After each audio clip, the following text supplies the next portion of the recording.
Hey there. So, for the tens, if not hundreds, of Studio HFL fans, I'd like to say hello, welcome back. I would like to let you know that I've got some more interviews finally coming out. In 2017, I started these interviews. First 50 or so were audio only, and then, of course, thanks to COVID and Zoom, I was able to get video for most of the rest of these interviews. And then life went back to somewhat normal and I stopped editing, and it's been bugging me for some time. So finally, the pendulum has swung the other direction, and here I am finally editing and getting these interviews out. If during the interview you are so moved to like and subscribe, then please do. Don't worry, this is my only ask. You won't see or hear about that again. So now, without further ado, on with the interview. Well, first of all, it's a pleasure to meet you. Lovely. Thanks for having me on the show, too. It's so nice to meet you as well. And I will tell you, I'm a little intimidated because normally over 100 interviews now, and they've all been musicians, and I know you're a singer, but musicians and composers and, well, mostly brass players and one violinist to this point. But, you know, one of the reasons I'm trying to branch out is, and I, of course, this was through podcasters, whatever that thing is that, well, how we connected. And what I'm trying to do is reach out. What I've realized is in almost any professional industry, anybody who's at the height of their performance, we all share the same thing. There's the focus, there's the drive, there's the training, there's the dedication, there's the sacrifice, there's the practice. Yeah. And so when I saw your profile pop up, I'm like, oh, I bet we have a lot of things in common. Even though I'm a musician and you're a dancer, there are a lot of things that we would have in common. So that's really what prompted this. But I will tell you, I don't know the first thing about being a dancer, especially at that level. So you know what? The first place I want to start, yes, your name is Shannon. Yes. But tell me how your stage name came about. Yeah, so thanks. The stage name was, it's always the pink elephant in the room, so I'm glad that you're just calling it out. Let's do it, right? Empress came from, finally, okay, so my career was in the ballet. I was hired very young in San Francisco Ballet and worked there for 11 years, and then transitioned into a Broadway show, and I did Broadway for 3 full years. And then underlying below all of that was music. And so I started actually composing, which is great that I'm in such great company. I started composing when I was 4. So I was always into music. Music is why I started dancing. It's because whenever I heard music, that was the only thing I could do to really almost like embrace the music, was to move to it. And so that evolved into my ballet career. But through my entire artistic career, I was always performing someone else's work. So it was a choreographer's steps. It was a costume designer's costume. It was on Broadway. It was someone else's words, singing someone else's song. And when I started coming into my own as an artist, I started realizing that I had a voice and I had sort of my own taste buds and my own sort of style, and kind of evolving into a singer-songwriter became, I felt like I was the ruler of my own life for the first time. And I was actually, creating things that were mine for the first time. And I was building this whole like, universe of things, and no one had ever done what I'd done. I mean, we all have our own paths, but no one had ever been like a professional ballerina in one of the top companies in the world, done a Broadway show, and then now as a singer-songwriter. Like, we don't sing. We're not, people in the ballet don't make noise. We actually take a lot of pride in the fact that you were seen and not heard ever. Like, we'll do the crazy jump and we land and it sounds like, a feather just landed. It's just, we're very proud of that. So making noise was new and it was exciting and it was fun for me. And so I felt like I was the empress in my own empire and I was building it from scratch. And, you know, growing up in tiaras, it was a natural, obviously, it was a natural thing. I've played many empresses in my performance career on stage. And so I was used to wearing sparkles all the time. And I'm like, you know, that was one of the main draws. Let's be real, I'm a little girl and I get a tiara for a dance recital. I'm like, I'm sold, you know, like this is what I want to do forever. So to carry that on, I decided Empress just had to be my stage name. And I started, you know, looking up, like, I'm sure someone out there has to be Empress, right? Like there has to be an Empress. There's a Lady Gaga, there's a Lord, there's, you know, like all of these great names, Queen even. And I was like, okay, Empress, it has to be taken. No one had taken it. And so when I called my music attorney, this is the best, called my music attorney and I said, okay, I want an honest answer. You know, what do you think of the stage name? He goes, I hate it. I'm like, okay, that was a strong answer. That's, you know, that's fine. Well, and I said, just why do you think nobody has ever taken the stage name? He goes, Shannon, no one has the balls to call themselves Empress. And I was like, oh, okay. Well, here I am. So I'm not saying that I have the balls. I'm just saying this is the one I wanted. I ended up getting the registered trademark last year. So now I own the name, which is so symbolic in a lot of ways. So legally speaking, I am Empress. That's fantastic. It was an evolution. So when did you say that became, well, you got the registration last year, but when did this process start for Empress? Empress started, I would say 2 years ago. And it took me a little while to even feel comfortable to say I am Empress. And the evolution happened from, I'm the ruler over my life. You, Larry, are the ruler over your life. You're your own emperor. I am my own empress. How beautiful would the world be if we all, you know, like owned our own crown, you know, because the crown is very symbolic in a lot of ways because, and growing up in the ballet, I know all of these things because of course I have to know my history of the crown to be in like Swan Lake and be the queen in this ballet or that ballet. So the crown is owned by the kingdom and it is passed down to whoever, you know, is supposed to be on the throne, but it's not the king or queen or the emperor or empresses, it's the kingdoms. So even wearing a crown in a kingdom that's not really yours, it's yours for your lifetime, but your lifetime could be cut short. I mean, we've seen that a few times in history where off with their head and then it's on to the next head. And so the crown holds so much insecurity if you don't own it, right? So if we could just all own our own crown and not have to rule over someone else and be pointing outwardly, we start pointing inwardly. How beautiful is the world if you can kind of just be the empress of your own life and not worry about ruling your next door neighbor or the world. It's just yours. And if we all kind of did that, I feel like all the problems in the world would stop being someone else's fault all the time. We take a little bit more ownership of that. And so my mission with the Empress motto was just to really learn about myself, own my own crown, kind of be my own empress, but then inspire other people to hopefully do the same thing. You know, we're all emperors and emperors over our own life and creators of our own happiness. And so I think that just symbolically is so beautiful, and it kind of takes a different life of its own, you know, and that's the evolution happened in 2 years though. To answer your question, the short answer is 2 years ago I came up with this. I'll take the short answer or long answer, and we could stop right there. That was absolutely, wow.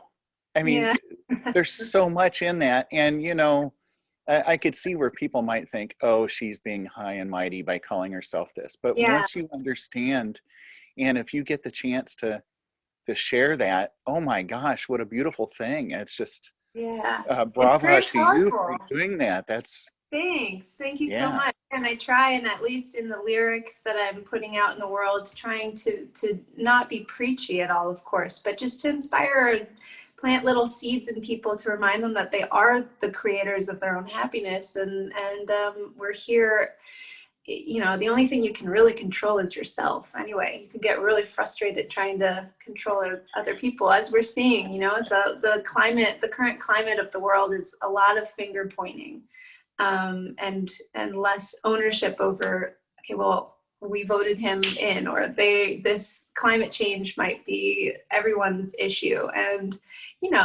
it just, if you can just put the ball in your court and just keep it and own it, then it's never out of your hands. We are in control over our future. So Beautifully said. Beautifully said. Thank you. So let's go backwards just maybe a couple of years to when you said you were 4 years old. So I'm intrigued. You and I are now best friends. I'm intrigued. I mean, my goodness, at 4 years old, you said you start composing. What did you write? What was going through your head that you had to get out? Yeah, it's interesting. I just watched a documentary. This is the first time I've ever related to someone that I have always looked up to, Tchaikovsky. Tchaikovsky, I guess, would cry as a baby because the music wouldn't get out of his head. He couldn't stop hearing music. And that was my thing too. And I always thought that everyone had this problem. And turns out not everyone has the little bug inside of them that is always you can't stop it. And so the only thing I could do, I had this great ear for music. I still to this day hate sight reading, but I will if I have to, but it's not fun. But I loved hearing music and then figuring it out on the piano. And we had been given a little upright old piano from my great grandmother. And so we had just got it, and it was the new toy in the house. And so I was 4, and I crawled up every day on the piano bench, and I would just kind of play around. And I figured out how to play Happy Birthday for my mom's birthday. And I played it for her, and she freaked out because I was 4, I'm like barely, like turning into a little human. And she's just like, who taught you this? What just happened? I thought she was mad, so I started crying. I'm like, I'm so sorry, no one taught me. She goes, no, this is great. We'll get you lessons though. I mean, like you obviously are kind of good at this. So I started making up little songs that, like I just would make them up. And it was really great. I had this, my first piano teacher was like Mary Poppins, and she made it so fun. She knew that I had a natural ear, and she knew that I did not like sight reading. So she made it really fun. Like everything was a game. And she, practicing was fun. There would be rewards like jelly bellies, like, it was all kinds of fun little things that she would do to make me want to practice. And then for musical theory, she actually taught me musical theory with the idea of you're going to be a composer, so you're going to need to know this stuff. And so that's how she like tricked me into learning how to sight read. and it worked because I played piano. And then moving away, I grew up in Lake Tahoe, California, so there's really not much ballet. There's not much dance, or I always joke there's more culture in the yogurt than there is in Lake Tahoe. So really not a lot of culture. And so I ended up getting a full scholarship to train with San Francisco Ballet School when I was 14. And so I left home, and there were no more piano lessons. There was no more time for piano lessons. I was doing like homeschool in the morning, ballet school all day. And then I started working with the company a little bit, which was like, it was just a long day. Every single dance studio had a piano in it. And so that's when my composing really took off, because I didn't have a teacher to be teaching me technique. I was just given a piano. I didn't have any of my books or any of my, notes or things. So I turned into a composer essentially. And I didn't sing. There was no singing involved at all until I turned 19, when I auditioned with the rest of the company. This was horrifying, to sing for a ballet. I mean, those two things do not go together. Well, like, that's when it turns into opera, right? I mean, that's, right? Yeah, normally, except for the fact that none of us are hired to sing. So it was horrifying to walk into a room and be asked to sing when you have never made a noise out loud in your life, so we go into sing. I guess I was the best of the worst, and I got the part, and I got this opening night show where I sang in front of 3,500 people for the first time in my whole life, which was also horrifying, but very liberating, because it was like, okay, well now, I'm like Betty Davis. I'm like, puff, puff, like I can do anything.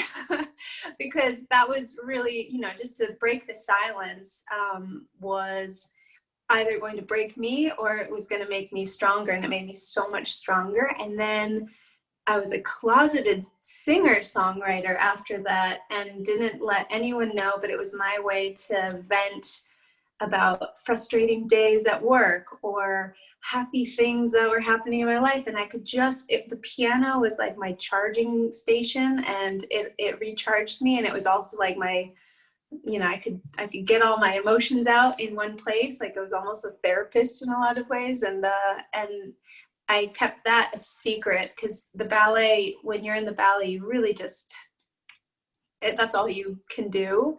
So, and that's all that is, sadly, it's all that's really accepted. It's like, if you're not there to work, then bye. So the ballet can be really tough like that. So I didn't want anyone to know that I was trying to dabble in something else, because I didn't want them to think that I wasn't serious and I wasn't trying really hard. And so I was just a closeted singer-songwriter for 5 years or so.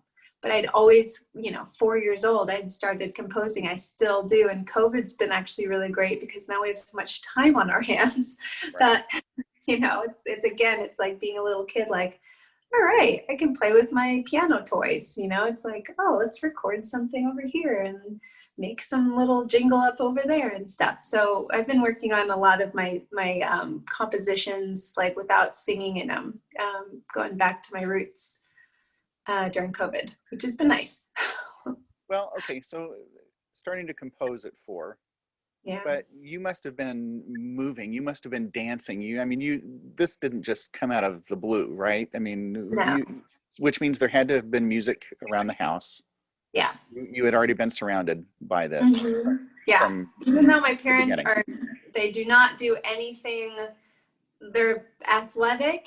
My dad likes to play the drums, but he's like rock, like 80s rock bands and stuff. Oh, yeah. So it's like, it's not quite like going to symphony. But yeah, I grew up with lots of music. They would blast music and we'd all dance around as a family and stuff. And I think that kind of, that definitely was in me. But I mean, at the end of the day, there's someone up there that knew like I knew what I wanted to do, but sometimes it just feels like I only had that one choice. Like, I was supposed to do this. This was my mission in life. I wrote down when I was like 7 years old. My mom asked me to write down my dreams and goals, which is super cute. We still have that little piece of paper. And I wrote 3 things, which were very specific: ballerina, actress, and singer. And it was like that. I knew at a young age that that's what I wanted to do. I mean, out of Lake Tahoe, which is kind of random because I didn't have anyone that I was like looking up to. There's really never been like a professional ballerina or an actress on Broadway or a singer-songwriter that's come from Lake Tahoe. So I don't know. And also for my family, there was no one that I looked up to. So at 7 years old, to just know that that's what you want to do and then be able to do it is pretty cool. So I probably danced out of my mother's womb, and just like that was how it happened, most likely, because there's no reason why I should have ever been a professional dancer, especially as young as I was, because we didn't really have formal training. Like, there's so many things that, in other countries, they like choose the child to even just study, oh, you're going to have the right body type. You are going to be a ballerina. Like, that's what happens in most countries. And then they train you and you have the best training. And then obviously you become the best ballerina, if you can stand how difficult it is. And with Americans, we're like, I love dancing. And then like, if you grow up and you score having the right body type or something, like, then and the right timing to get into schools and companies, then, I mean, it's pretty remarkable, right? And you're so much more excited because you're like, yes, I won the lottery. So that was me. That was my whole career, was like, I won the lottery. Do you recall the first ballet you ever saw? Yeah, Nutcracker. It was Oakland Ballet. No, San Jose Ballet. My grandma dressed me up and took me for Christmas to see the ballet, and that was it. I was like, yep, that's what I'm going to do. And that's what I did. So, I've played ballets and Nutcracker many times. Oh, of course you have. Different productions. And yeah. of course, as a trumpet player, my favorite is Chocolate, because that's the yeah. big solo, right? Oh, totally. But I always get a kick out of, and I hate it when I'm in the pit and I can see the stage, because it's way too distracting, right? So I have some of my best friends are in the pit. They're the bass players, because they have the back corner, and so I could always see them when I was standing, and we'd like do little wings and stuff. It's fun. But I look, and it seems, of course, they recruit all these little kids to go under grandmother's dress, skirt, right? The skirt. Yeah. And I think, okay, is that the first place where a lot of kids get their first opportunity to I was be on stage? I was the littlest one. Like, that was my first role in the Nutcracker, was like the little girl that gets lost underneath about the mom's skirt, or the whatever. Obviously there's different versions, but there's always, and it's usually a guy that does it, right? I mean, it's exactly. Right. Yeah. So you've come a long way then since that first. Okay, so I have a friend. Well, first of all, I'm thinking now I do have some experience being around ballets, of course, playing in the pit. But when I was doing my master's at Butler University, there's a big dance school there, and of course I would go through the hallway and see him always in the studio or always at the bar, And of course, you mentioned the piano. There's always the most talented piano player there who knows everything to play for rehearsal. Yeah. And I just think they were there all the time. All the time. Yeah. And I know about this too, but they would also be the ones outside smoking, right? I mean, that was kind of when I probably fortunate. Maybe not the best picture to paint, but there's so many people always ask me about the Black Swan, right? Like, oh, is it like the Black Swan? I'm like, yes, only take that one character that has every single problem in the ballet, and you just spread it out, and everybody gets like one problem, here and there. But like the Natalie Portman character is like all of the problems in a blender and just in one character, and they all exist. That it's generally speaking not that extreme. We don't try and kill each other, but there's different things, and there's different extremes. But there's a few always really extreme people. They're usually from like a different culture than Americans. Americans are a little bit easier. But in some countries it's like they're representing their country, and it's very it's very important to them to be like the best, and they'll do it at any cost. And so whether that's trashing your body or whatever, there's a lot of eating disorders that have happened in the ballet. I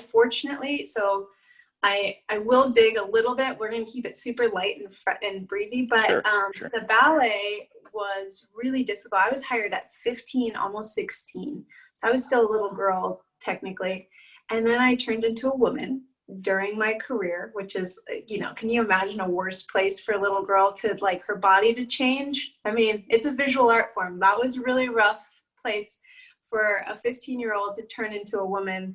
And they hired you as a little girl, and you're turning into this other thing that they didn't hire. And so now there's this like, well, my talent is still there, but my body's different, and I don't know what is happening. It was just like I have to relearn everything, and I don't look the same. So it was just like, it was a big bummer for everybody involved. So my director ended up firing me for not fitting in with the other girls, which was devastating for a girl.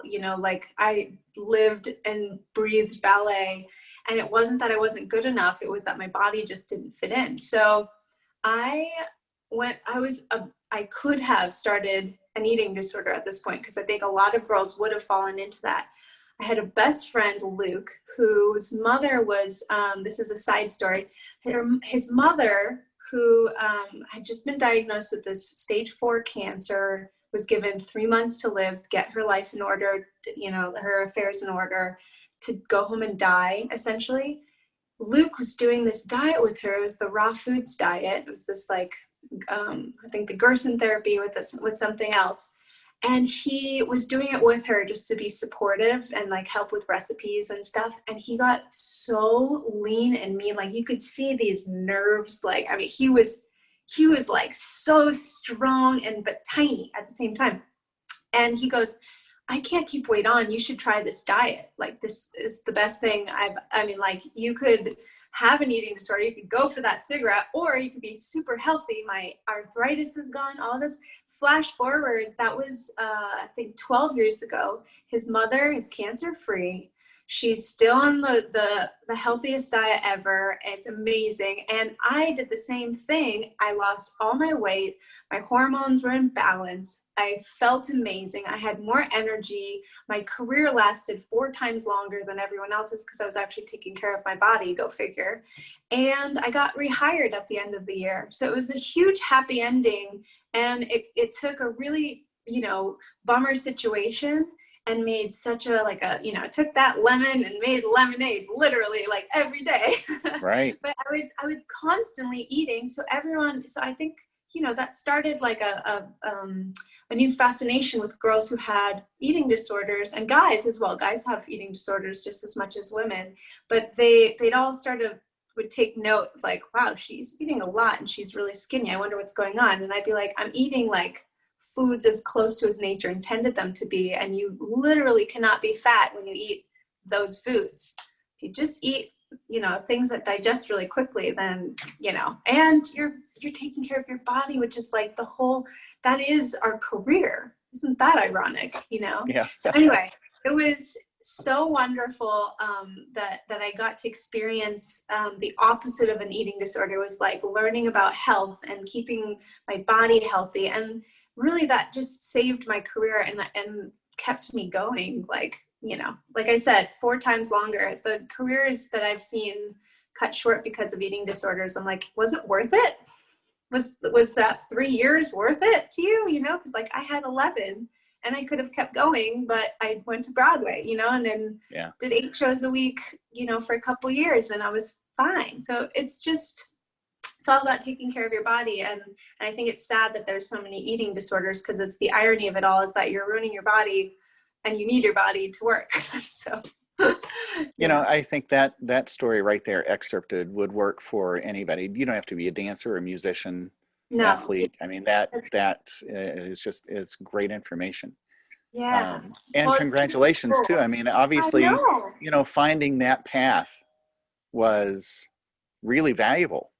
Yes. In the long run. Thank goodness you didn't go. Smoke a cigarette because I thought I'd be skinnier. No, that's not the point. And the skinny, there's such thing as skinny fat too, where you're not healthy skinny, So it was a really healthy way to lose weight, to feel good. I don't fluctuate, that's also huge, is that people from the ballet, they see me and they go, oh my gosh, you still look like a ballerina. You look amazing. And it's because, because normally they blow up afterwards. And it's because they're finally yes, I can eat. And they, they don't know how to eat. And so then it turns into a problem, within a problem. And so, I'm super grateful for that. I recommend that. It's turning into a fad. Fortunately, nowadays you can get juices and you can go out and find salads everywhere. When I started eating really healthy, it was actually really difficult to find foods. I had to make a lot of things that now you can just go out and buy. So now they make it very easy to eat healthy, and you can buy it already almost halfway done, like those spiral vegetables and things for noodles instead of spaghetti or something. They make it just so easy for people. So that's great. That's just awesome for humanity in general, because it's really good. It just feels good to be healthy. It always does. I want to ask a little bit about the kind of determination, drive for the ballerina aspect, the dancer aspect. And maybe just a day. What's that like in a day? Well, it's different. It just depends on like the I'll tell you about the hardest days. Like I will, there's days when you sometimes don't even have rehearsal because you're not in a ballet that they're rehearsing. So you're like, whoa, what do I even do with my life? Like, this is crazy. But they only give you a day and a half notice. So you never really plan ahead. I'm still really bad at scheduling and planning because I just never could. My life was kind of planned out for me, but it was so short notice that you couldn't like plan out any further than a day and a half. And it was subject to change, cherry topper on all of that. And so you would wake up in the morning, 8 a.m., kind of stretch, do whatever you need to do, kind of just to get out of bed. Sometimes you're feeling whatever you did yesterday. And then, you know, I used to make like a juice in the morning,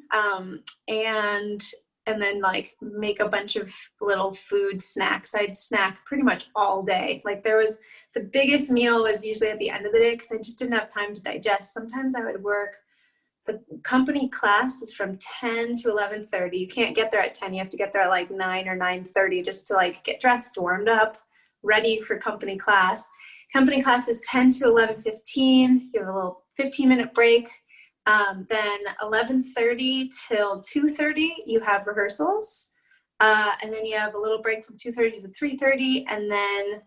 And sometimes you don't, by the way. And if you don't, then you get overtime and penalties, which I got a lot of that the last couple of years of my career. And then you have 3 more hours from 3:30 to 6:30 p.m. And then sometimes you'll have performances like between January and June, there's performances at night. And then you have a 3-hour performance starting at 8. So you run across the street and you like get a little nap and a bite to eat and then put your makeup on, warm up all over again and do a 3-hour performance where you might be doing 3 ballets. And during the day, I think the hardest day that I had, I was rehearsing 11 ballets. Like, no, there were 9 ballets, 11 parts. So a couple parts in certain ballets. And then performing 3 different ballets at night. So your body is just like, what am I doing? Because it's not all classical anymore. You know, there's neoclassical and then there's contemporary, then there's the acting roles, then you have so many different things and you're trying to keep them all straight that your muscle memory kind of kicks in at some point more than your brain, because your brain just gets fried after a little while. But sometimes you're learning ballets on video. Sometimes you're rehearsing ballets with different partners because someone is in a different rehearsal or having a sick day, or, you know, and so you're just, it's an insane lifestyle, and it never gets easier, but you get better at it. It's now, you always have to do it. Like the thing, even on Broadway, I used to say to people like, yeah, we know the show, but you still have to do it, you know, every day. It's like, I know it's going to be a great show because I know what I'm doing. I know that it's all going to happen. I know that I'm with professionals that know what they're doing too. And so I can trust that the show will go well, but you still have to physically do it every day. And you have to prove yourself in the ballet. This is the hard one. You have to prove yourself over and over. You think you had a good show last night, but you have to do it again tonight. And if you're not consistently perfect, then you get in trouble or you get taken out of a ballet and you see your name in a red line. They don't even tell you to your face. They just passive aggressively take you out of ballets if you don't do well. And it's like, you know, the mental aspect was, I think, the hardest because you already know that it's going to be physically hard. You just don't, you know, like you just have to really, I was always reading motivational, like, books, you know, something to just keep that fire going, because otherwise you get really just emotionally exhausted. It's hard enough physically. We always were ready for that, you know, we knew that was part of the job description, but the emotional, getting picked for a ballet, getting taken out of a ballet, not getting into a ballet, you know, it's just like there's so many roller coaster ups and downs. And then, you know, rehearsing with a bunch of hungry ballerinas is always funny because, like, I'm telling you, after that career, everything just feels like downhill. It's just, the ballet was such a dreamy place to be working, because it was literally a dream come true. And I used to imagine myself in this one picture. I had this picture of a dancer who, she was a principal dancer, and I was 10 or 12, I think, 12 years old. She was standing in this bar spot, just looking out this beautiful window in this beautiful pose. And she was kind of just smiling at the camera. And she kind of had the same coloring. She had blue eyes and brown hair and a similar body type. And so I remember just being like, I can see myself there. Like I could see it because it kind of even looked like me. So I remember just visualizing myself at that bar spot. And I remember doing the math. She was like, ooh, she was 16 when she was hired. I'm 12 now. Like, that's not very much time. How am I going to get there? When I turned 16, she retired that year, and I got that bar spot. And I was standing at the bar on my 16th birthday, looking in the mirror, doing the same pose that the girl was doing in the magazine, thinking, oh my God, I'm here. Like, this is amazing. It was so cool to just have the like, oh, I'm living my dream. Like, this is it. So a lot of my like years, I was just so naive to the fact that like, I'm just here, and I'm like so happy that I'm here. And this is just so magical. And so I think that's kind of what kept me in the industry so long, because I was always just like, this is amazing. And I'm doing ballets that I read about as a kid or heard about, and now I'm in it, you know. It didn't even matter if I was like the flower number 25, you know, or like swan number 17, like my arm's dying over here and, you know, feet are cramping. I didn't care, because I was doing the ballets that I'd always dreamed of doing. And what an amazing experience, you know, and like just power to dreaming big. So thank God for that, for dreams. Yeah, I'm sitting here thinking, you know, all the orchestra performances I've been part of, and I don't think I could even come close to imagining the stress. You know, playing principal trumpet, you're in the hot seat. You are. But you don't live and die by performance. I mean, we do. Yeah. But yeah, not to the extent that you're describing. I mean, this has got to be harrowing to think about the kind of mental preparation day by day by day that you have to do this. Yeah, it was really helpful to have. It was up to you if you wanted to better yourself in the company. It was up to you to ask for help, and that would be, you know, me walking up to my idol ballerina. Let's say I'm going to say her name, Sofiane Sylve. She's one of the best dancers on the planet. Very scary because she's French and she's eccentric and she's such a beast on stage.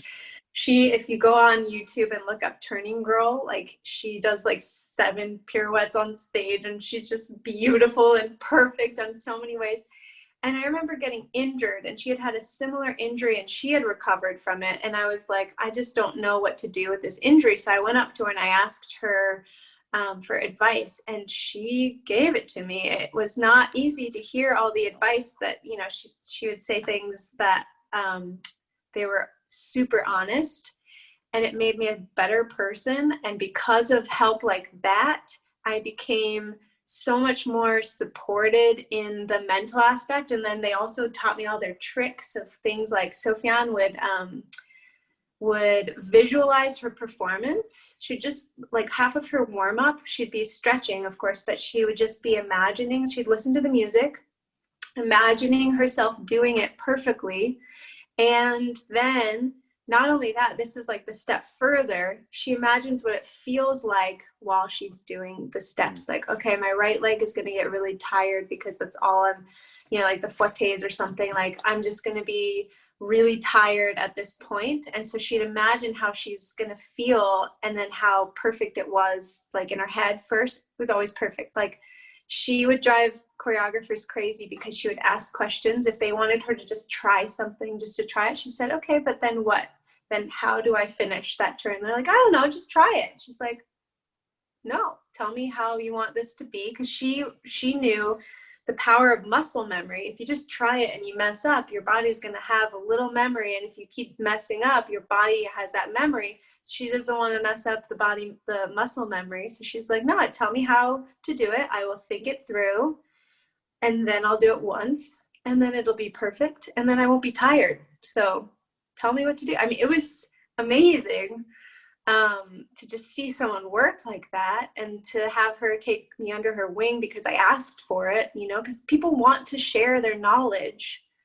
That's one of the beauties of being a little naive and not realizing that they're so, out of your reach really, but going up and actually wanting to learn and wanting to know how somebody is as amazing as they are. They will tell you. And if you want to hear it, then you're gonna either rise up or fall out, fall out of the nest, or you're going to be accepted, and then they're going to want you to succeed. So that was a huge thing for me, because mentally, I think it would have been too difficult to do it by myself.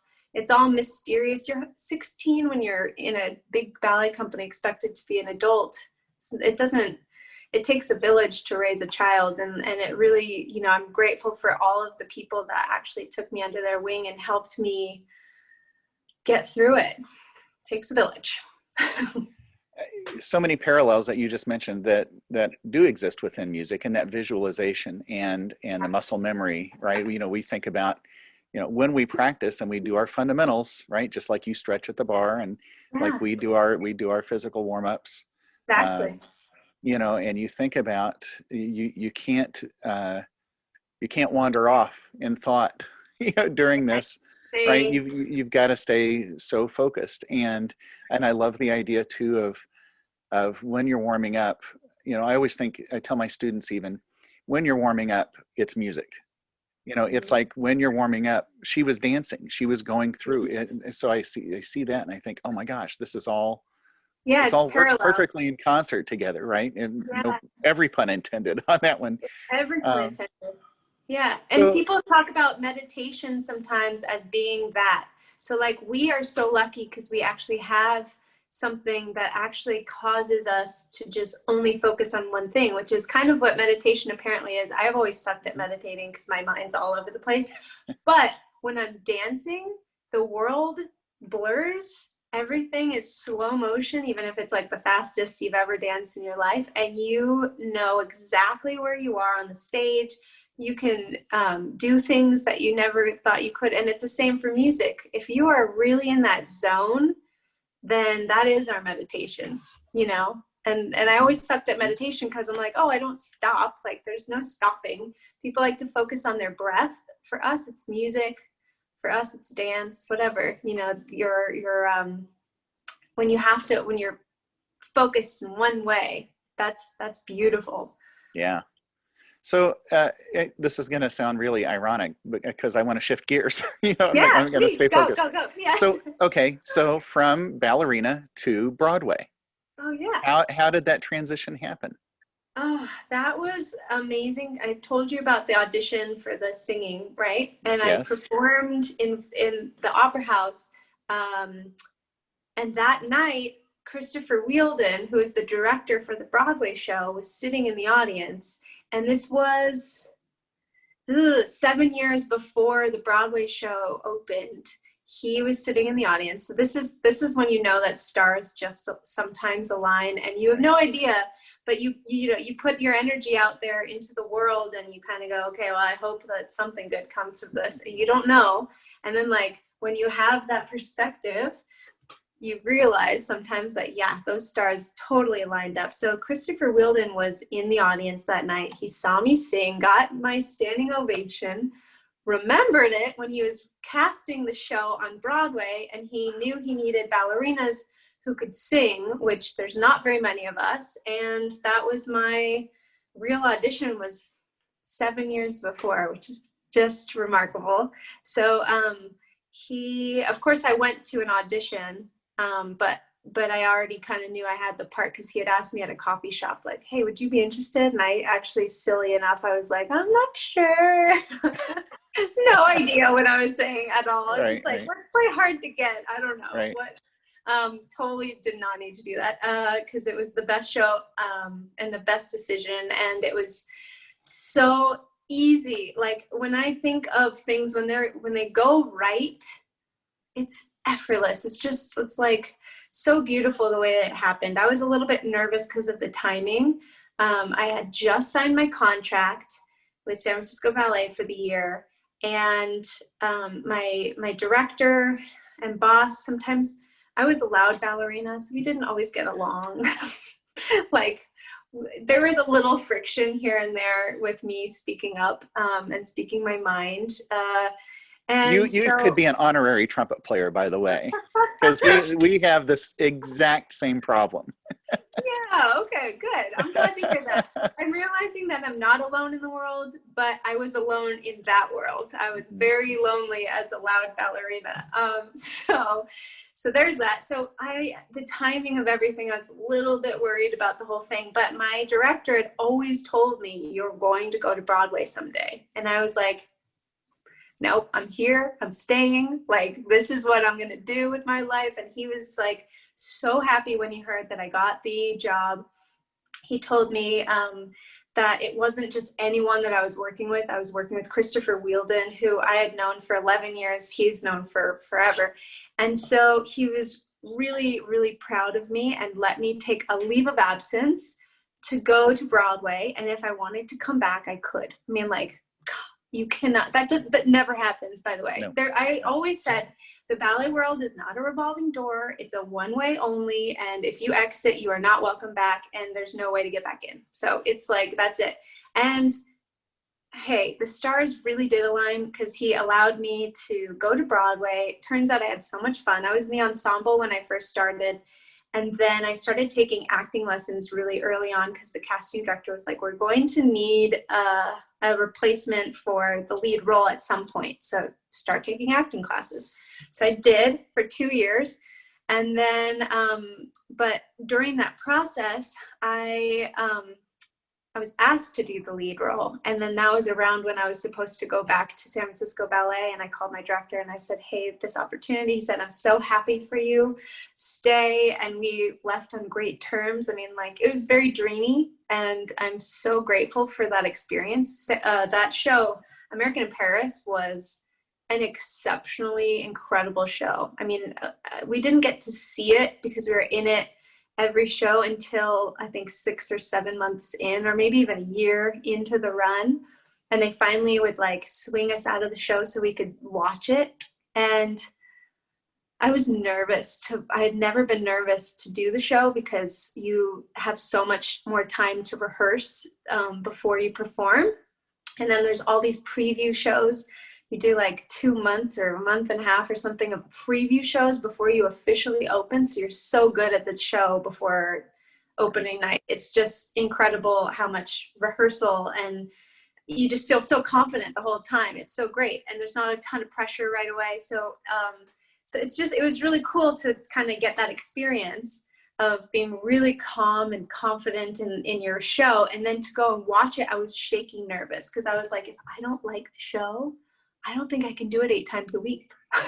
That was what was going through my head. I was like, if I don't like love this show, if this is not as magical as I imagined it to be, I think this might be the last time. Like, so I walk out, I'm shaking, I'm sitting in my seat, I'm like a leaf. And the show started and I started crying in the first 5 minutes. It was so beautiful. It was probably the prettiest show I've ever seen. Christopher Wheeldon is a genius, and he knows he like built the show around our strengths and hides our weaknesses. So he'll like put whoever needs to be in front for this one moment and then like, you know, puts me in the back for another part and then like brings me out for my shining moment and then like, you know, kind of moves everyone through the show. So all you ever see is the most incredible thing ever. I mean, it was remarkable. It was so fun to do. The best team, like it was just dreamy, and not every show like that.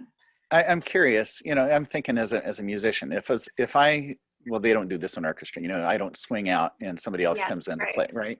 right. but I Yeah, would you be call like, it sick and you're okay. but I hope that they don't do it better than I would have done it, right? So, I mean, what is also there a fear that my You know, stand-in is going to sing better than me and I'm done? oh, yeah. So this is the beauty of Broadway. That happens in the ballet. Yes, someone does it better than you, and you are done. They won't. It's not even a bat of an eye. It's like just an obvious thing. Oh yeah, no, you're like Wow. not good for this part. And they won't tell you most of the time. They won't actually sit you down and tell you. They just cross your name out in red, and you're supposed to figure out why you got taken out of the part. It's really shitty. Messes with your ego a lot. On Broadway, they audition 500 people for one role, and then they find the perfect person that fits that job. So when you get the role, you walk in there like, I am the best person for this job ever. And it's not an egotistical thing. It's just this confidence thing. Again, it's like wearing your own crown and owning it too. You know, you're like, I was chosen for this. I'm the chosen one, if you will. And so you are the only person for that part. There's understudies if something goes wrong, but you are that person. And so you don't have any insecurities about your performance because you're like, I am the one that they chose. So you have to trust in their decision. It's so beautiful. I loved that part because in the ballet, there's only 80 people in a company, let's say. San Francisco Ballet specifically. I think there's more in other companies and less in others. So 80 people, and within those 80 people, you know, it's like they're looking for Juliet. Okay, well, there's only 5 girls that could physically do that part. And so they're all going to do it because there's 9 performances and we all, you know, whatever. There's, you have to kind of make yourself a chameleon in a lot of ways. I mean, you do that on Broadway too, but really at the end of the day, the best casting directors cast people that are already going to be so good on their worst day ever. You know, it's like on their deathbed, they're still going to be the best person for this role. So it's like, you know, you don't really have to worry so much about that. And that was beautiful on Broadway to just feel so confident in your own shoes. It was great, you know? Okay, so another transition, and you know, I'm trying to watch the time. Are we okay to keep going a little bit? You know me, I could talk all day, so this is great. It's your time. Well, and you're an interviewer's dream too, because it's not like I have to say, oh, please give me more than a one-word answer. Yeah. Right? Not have to worry about that with me, Larry. Yeah. Ever. So now I'm curious. Okay, we've covered dance, we've covered transition to Broadway, but now what about your singing career? Do you have a solo career? Yes. Yes. Yeah. So tell me about that. Well, it's ever evolving, isn't it? So Empress has become its own thing, right? And it's awesome because it's all in my power. Like if I don't want to do something, I don't do it, and nobody is doing it for me either. So I actually have to do things. If I want to do something, I have to actively do it. And so it's been really fun for me because I'm actually like in the driver's seat. I am the car.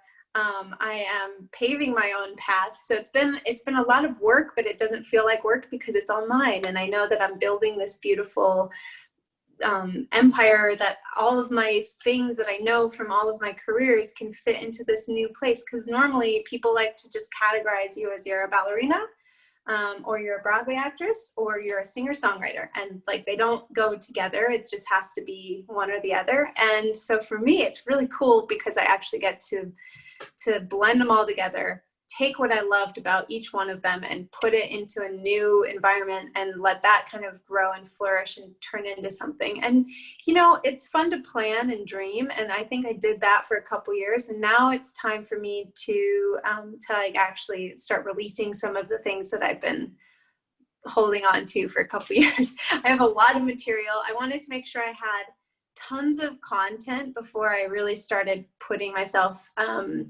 really out there, because once you start doing that, if you don't have a steady stream in today's 15-second attention span, then you are in trouble. So I have now a ton of content, and I'm going to start releasing it in November.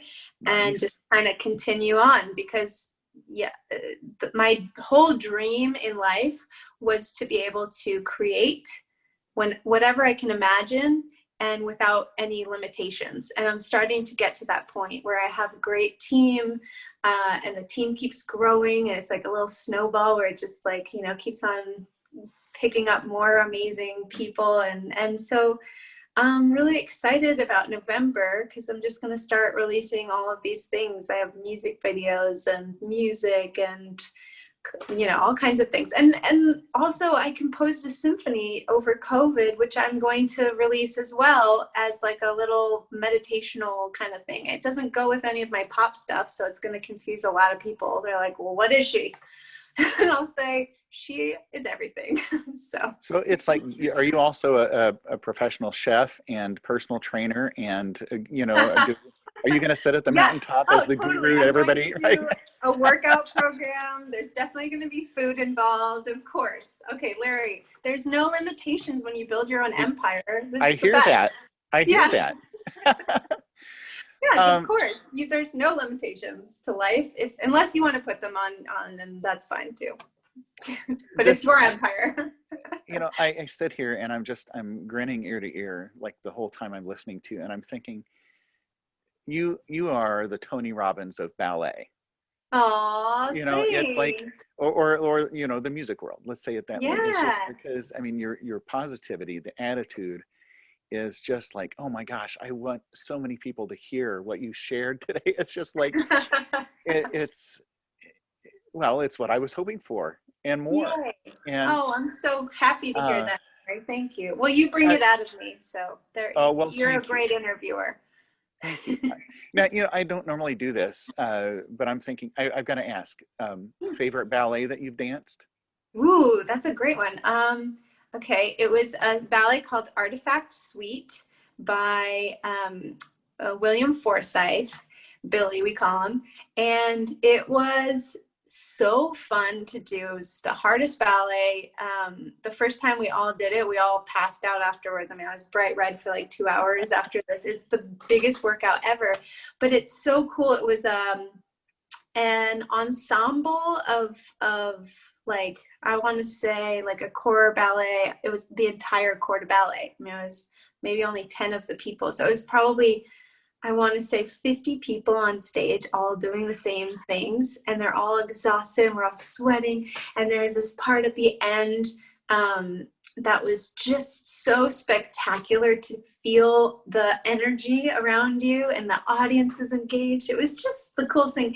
Plus, Billy Forsythe is, speaking of like a Tony Robbins, he's the most positive, lovely human being. And it was so fun to work with him because a lot of, you know, if there was something I could do to change the ballet world is to help them succeed, is to give them a little bit of training before they're given so much power, right? Just to give them a little, because they're usually thrown into it from being a ballerina. And then when you're, you know, a director or a ballet mistress or setting ballets, you have all the control in the world and you don't know what to do with it. So you do what you know, because that's the only thing that you resort to.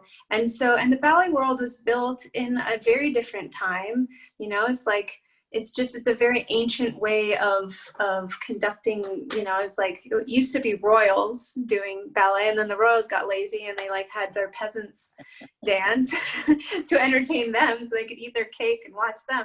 And then it turned into this, like, you know, we've got George Balanchine, who is, you know, a lot of people respect him for his talent, which he was, but he was also a pedophile and he was not a good person, you know, to women especially. So these women are now in power and they don't know how messed up they are. So they need to like be in a scholastic situation, because dancers learn so well. We're sponges. We will absorb everything, and we're emotionally connected to our bodies. So if you just allow them to like go to school to understand how to communicate properly so that you're not yelling at everybody all the time. Or if you could just do a little bit of like, you know, I want to say check balancing, but like, you know, understand the financial aspect of things, and like, and so that it will help them succeed. And Billy Forsythe was all of those things. He actually went to school. He did all of these things. He's always building up dancers, and you get so much more out of dancers when you're nice to them, which is my whole point. It's the same thing with musicians. It's the same thing with anyone on the planet. But if you just had a little bit of knowledge and how to deal with people and different personalities and stuff, instead of just yelling at them to understand why they're doing that, because they just want to do the best job for you, then, and we're all on the same page. No one's like trying to be bad. No one ever tries to be bad in ballet. We're always trying to be the best. Like, perfection is our goal. So we all want a great performance. And so if you just allow that to happen, you get it. And it's just so beautiful, because Billy Forsythe is like the most positive, wonderful energy. He will get you to work harder than you would ever work for anyone ever, but you don't even, it doesn't feel like work, because you're like, yes, I want to push myself more, and, you know, like more than I physically should be able to the point where we all pass out at the end, you know? Right. And so he, you know, that was such an amazing experience to work with someone like that, to feel that energy around you from all the colleagues, and it's just beautiful. It's a great experience. So my favorite ballet is Artifact Suite by Billy Forsythe. That was a very long answer. I'm sorry. That's okay. But again, I'll take the long answer any day. Got great information in there like that. Have you ever danced Rite of Spring? Yes. Oh, and we did a new version of that. Wait, new? Ago, and it was super cool. Yeah. Okay, tell me about that. Yuri Posakov is one of those choreographers that's so, like, his choreography will feel so good. He's very connected to sensuality, and so it was a very sensual thing, but like in the most archaic, barbaric way, you know, like just the way he told it's Rite of the Spring, story. right? Yeah, it's Rite of Spring. Yeah, it was beautiful. Like the set design was cool. It was physically hard. It made you very emotional during the music. Can we talk about the music for a second? I mean, that music is amazing. I mean, we all grew up with it in Fantasia too, on top of it all. So we imagine like the earthquake and the, you know, the dinosaurs going into extinction and everything. So it's perfect for visualization as a kid. But getting to dance to that music, that alone is why I started dancing, was because of dancing to music like that, because it makes it so easy. You're exhausted, but you keep moving because the beat keeps pushing you. It's just amazing. Gosh, what would we do without music, Larry? What would we do? Well, this podcast wouldn't exist. Because what would I talk about with anybody, right? That's you know? So, yes. And, you know, okay, what would dance be without music? But what would music be without dance? What would singing be without instruments? We could ask, you know, it can all exist independently, but it seems to work pretty well all together too, right? I got in trouble a couple times in ballet school because the teacher would ask me to do a step and I couldn't do it without the music. And the teacher would get really frustrated and I would get frustrated. And then I'd say, can I just do it with the music? And they're like, no, because and I'd just say, please, you know, and they would let me do it and I would do it perfectly. Somehow with the music, I was like a superhuman. There were times where I literally could not physically do a step, but then you just turn the music on and somehow it just clicks. It's amazing. So grateful for music. I am too. Yeah. You know, and even I can think of all the experiences I've had, and it's like I wouldn't trade, even the bad ones. I wouldn't trade. Yeah, it makes you who you are from those, right? Always, yeah, always, and we have to be grateful for those. Yeah. Okay, silly question. And again, this pops into my head. Of course, with San Francisco, you've got the symphony there. Yes. And do you know any of the musicians in the symphony? Yeah, and we get the conductors all the time. We used to get them when I was dancing all the time. They would come over and guest conduct and things. So yeah, we know a lot. So MTT conducted? Did he? MTT never came to conduct, but he came to watch rehearsals a couple of times. Oh, I remember being so excited, like MTT's in the house, you know? Right. And then Mark Inouye is principal trumpet out there. I don't know Yeah. if you know Mark, but what an amazing It's a musician small and world. person.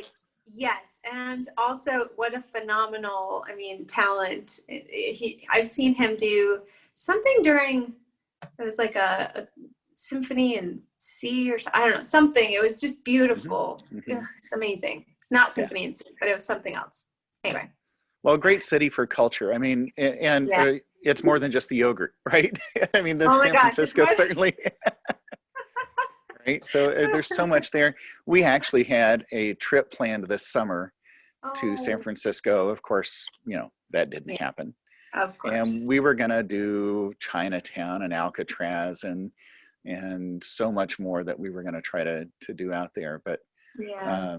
I don't know if and when that'll ever happen. But. Yeah, San Francisco, we just moved out of San Francisco. It's become really dangerous, unfortunately. We've attracted quite a lot of homeless, and they're a different type of homeless. I grew up in the city, so I was used to seeing the people that are down and out, and you give them food and you bring them things.